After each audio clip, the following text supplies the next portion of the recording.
Hi, I'm Mike from Breathing and Motion Yoga, and today I'd like to talk to you about a wide stance versus a medium stance when doing some of the standing postures. So a wide stance would constitute a width of approximately 4.5 to 3.5 feet, depending on the leg length, depending on flexibility, depending on whether there's injury. A narrow stance, somewhere between 2.5 and 3.5 feet. Now, there are vinyasa flow classes where the stance appears to be the same for all the postures. Probably not the greatest idea, and I'm going to show you a couple of reasons why that could be.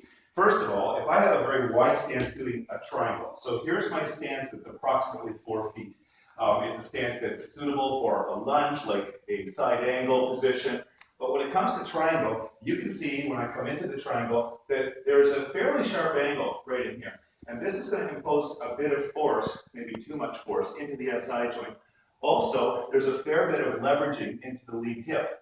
So in the book Light on Yoga by BKS Iyengar, he suggests a slightly narrower stance when it comes to triangle.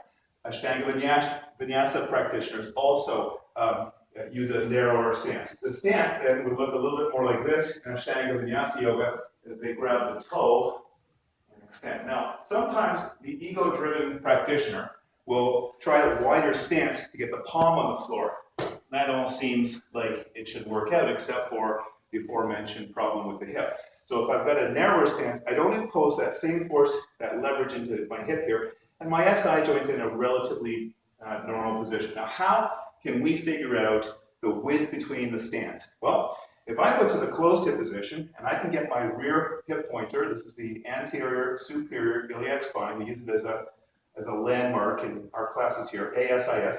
If this is flush with the front hip, I can draw a line here, and that line is perpendicular to my lead leg, then I know that I've got the correct distance between my feet. All I need to do now is to turn the back foot out to an open position where the back foot's turned in 20 degrees, and you can see that I have a measurable form. Now, when I come up into measurable form of the distance between the feet, when I come up into the side forward bend or revolving triangle, I've got exactly the same distance between my feet. So revolving triangle or side forward bend, you can see that this is the stance that will put my hips in an advantageous position.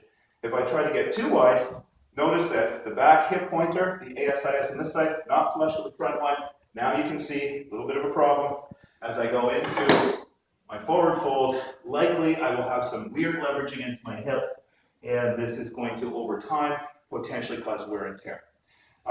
So I hope that that's cleared up some of the issues for you guys wondering about the wide stance versus a medium stance in certain yoga postures. Namaste.